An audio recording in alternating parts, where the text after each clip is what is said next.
Rasanya emang kurang lengkap ya kalau nggak ada lagu atau soundtrack yang mengiringi event ini.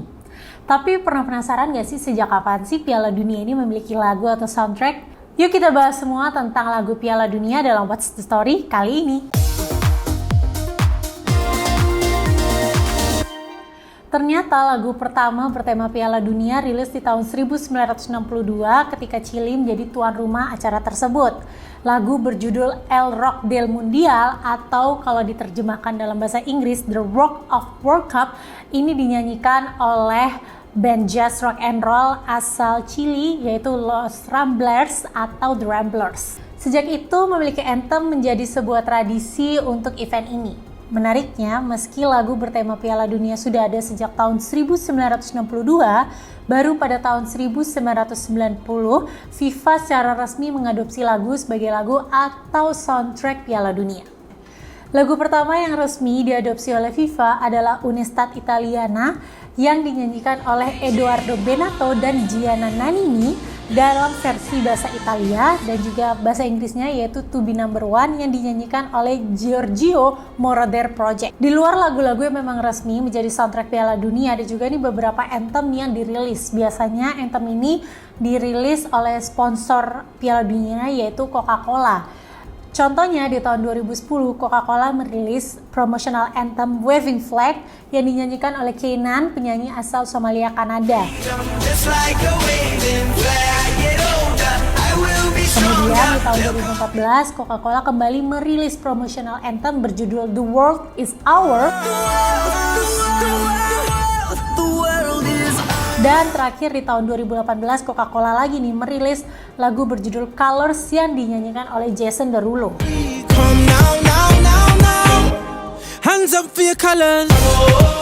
Meski dinanti-nanti pada kenyataannya nggak semua soundtrack Piala Dunia ini mendapat respon yang sama. Ada yang berhasil menjadi mega hit di seluruh dunia, ada yang kenyataannya flop. Nah, di antara lagu-lagu yang udah rilis, ada dua yang bisa dibilang paling sukses. Yang pertama ada The Cup of Life atau La Copa de la Vida yang dinyanyikan oleh Ricky Martin. Kayak lovers pasti udah familiar ya dengan lirik Go, go, go, ale, ale, ale, ya kan? Lagu ini meraih kesuksesan yang luar biasa karena berhasil memuncaki tangga lagu di lebih dari 30 negara. Here we go, ale, ale, ale. Go, go, go, ale, ale, ale. Selain itu lagu ini juga berhasil nangkring di Billboard Hot 100 tepatnya di nomor 60 pada tahun 1998. Lucunya nih ya, menariknya meski sempat keluar dari chart ini, lagu ini nangkring lagi nih di Billboard Hot 100 pada bulan Agustus 1999 dan mencapai peaknya di nomor 45. Menurut The Hollywood Reporter, The Cup of Life ini menjadi template musik untuk Piala Dunia selanjutnya.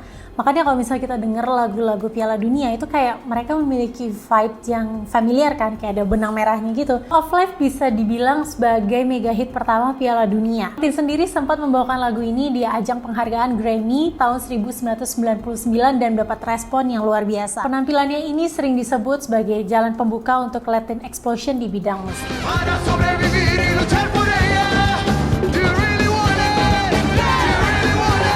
Kalau The Cup of Life itu menjadi template musik Piala Dunia, nah Waka Waka This Time for Africa ini menyempurnakannya. Rasanya emang gak lengkap ya kalau ngomongin Piala Dunia tanpa menyebut lagu yang dinyanyikan oleh Shakira dan Freshly Ground ini. Kerap disebut sebagai lagu Piala Dunia yang paling sukses yang pernah ada. Lagu ini berhasil memuncaki tangga lagu di 15 negara dan hingga saat ini sudah terjual sebanyak 15 juta download di seluruh dunia. Hal ini membuat Waka Waka menjadi salah satu lagu yang paling laris yang pernah ada. Selain itu, terhitung sejak Agustus 2022, video klip Waka Waka juga udah ditonton sebanyak 3,2 miliar di YouTube, membuatnya menjadi salah satu video yang paling banyak ditonton di platform tersebut. Kesuksesan dua lagu ini sampai sekarang belum ada yang bisa menyaingi ya. Meski begitu, ada juga beberapa lagu yang kerap disebut sebagai top lagu terbaiknya Piala Dunia. Ini nih daftarnya.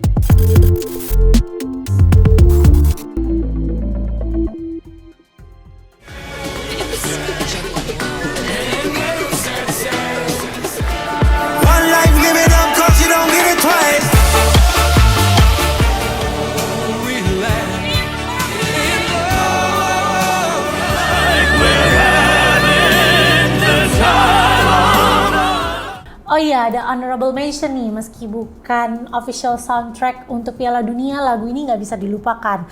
Apalagi kalau bukan Waving Flag dari Kanan. Seperti yang Tiara udah sebut tadi, lagu ini merupakan promotional anthem dari Coca-Cola. Lagu ini sebenarnya ditulis oleh Kanan untuk perdamaian konflik di Somalia, dan lagu ini tuh booming banget di Kanada. Hingga akhirnya Coca-Cola memutuskan untuk merilis lagu ini sebagai promotional anthem untuk Piala Dunia tahun 2010. Nah, Coca-Cola kemudian merilis lagu ini versi terbaru, yaitu Waving Flag Celebration Mix, di mana di-remix dengan lirik dan beat yang dianggap menyesuaikan dengan event Piala Dunia. Waving Flag versi ini merajai tangga lagu di Jerman, Swiss, dan Australia, dan juga berhasil nangkring di Billboard Hot 100 nomor 83. Satu lagi honorable mention yang nggak boleh dilupakan, apalagi kalau bukan We Are The Champion by Queen. Lagu yang pertama kali rilis di tahun 1977 ini dimasukkan dalam official album Piala Dunia 1994, yaitu Gloryland World Cup USA 1984. Soal pencapaian nggak usah diragukan lagi ya, kayaknya lagu ini selalu dipasang di setiap event-event olahraga yang pernah ada. Tapi emang lagu ini udah sukses sih jauh sebelum dimasukkan dalam official album Piala Dunia. Piala Dunia 2022 ada yang berbeda nih. Kalau biasanya FIFA itu hanya merilis satu lagu sebagai official soundtrack untuk Piala Dunia, nah kali ini FIFA tuh merilis album yang berisi beberapa lagu dinyanyikan oleh beragam musisi dari seluruh dunia sebagai bentuk persatuan dalam keberagaman. Sejauh ini ada 4 official soundtrack yang dirilis oleh FIFA. Yang pertama ada Haya Haya atau Better Together yang dinyanyikan oleh Trinidad Cardona, Davido, dan Aisyah. Kemudian ada Arbo yang dinyanyikan oleh Ozuna dan Gims, Light the Sky yang dinyanyikan oleh Rahma, Balkis, Nora, dan Manal, dan Dreamers yang dinyanyikan oleh Jungkook, BTS, dan Fahad Al-Kubaisi. Dan ditambah satu official FIFA Fan Festival Anthem yang berjudul Tukotaka yang dinyanyikan oleh Nicki Minaj, Maluma, dan Miriam Faris. Sayangnya lagu-lagu official ini mendapat kritikan tajam mulai dari pengamat musik hingga netizen. Sosial contohnya baik banget netizen yang berharap Shakira aja nih yang kembali menyanyikan soundtrack untuk Piala Dunia. Dari jumlah views di YouTube, official soundtrack kali ini juga dibilang kurang memuaskan. Contohnya aja nih Haya Haya atau Better Together yang udah rilis 7 bulan lalu, hingga saat ini baru ditonton sebanyak 40 juta. Bandingkan aja sama soundtrack Piala Dunia 2018 yaitu Live It Up. That's my only goal, my everything. Live it up now. Dilansir dari keyword.net, lagu yang diunggah di official YouTube-nya Nicky Jam ini berhasil meraih views 100 juta hanya dalam waktu 2 bulan. Padahal keberhasilan Live It Up sendiri itu masih bisa dibilang jauh di bawah Waka Waka atau bahkan We Are One Ole Ola dari Pitbull. Ada beberapa hal yang dinilai menjadi penyebab sepinya peminat official soundtrack Piala Dunia 2022. Kapan lagi merangkum dari berbagai sumber nih ya.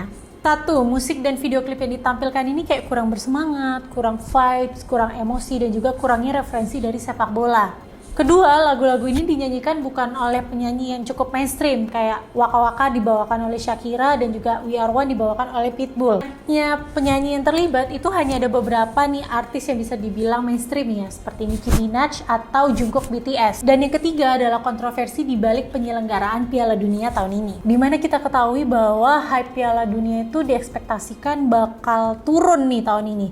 Dimulai dari waktu penyelenggaraannya yang berbeda, karena biasanya Piala Dunia itu tayang di musim panas ya, di bulan Mei, Juni, Juli, tapi Piala Dunia kali ini ditayangkan di bulan November. Ini membuat euforia Piala Dunia itu seakan tenggelam karena liga-liga sepak bola dunia lainnya tuh juga sedang berlangsung. Kemudian juga muncul isu bahwa Qatar itu menyuap FIFA untuk bisa menjadi tuan rumah Piala Dunia 2022. Qatar juga banyak dikecam karena pelanggaran HAM terhadap pekerja migran dan juga kaum wanita. The Guardian melaporkan setidaknya 6.500 pekerja migran dari India, Bangladesh, Sri Lanka, Pakistan, Nepal itu tewas di Qatar sejak ditunjuk menjadi tuan rumah.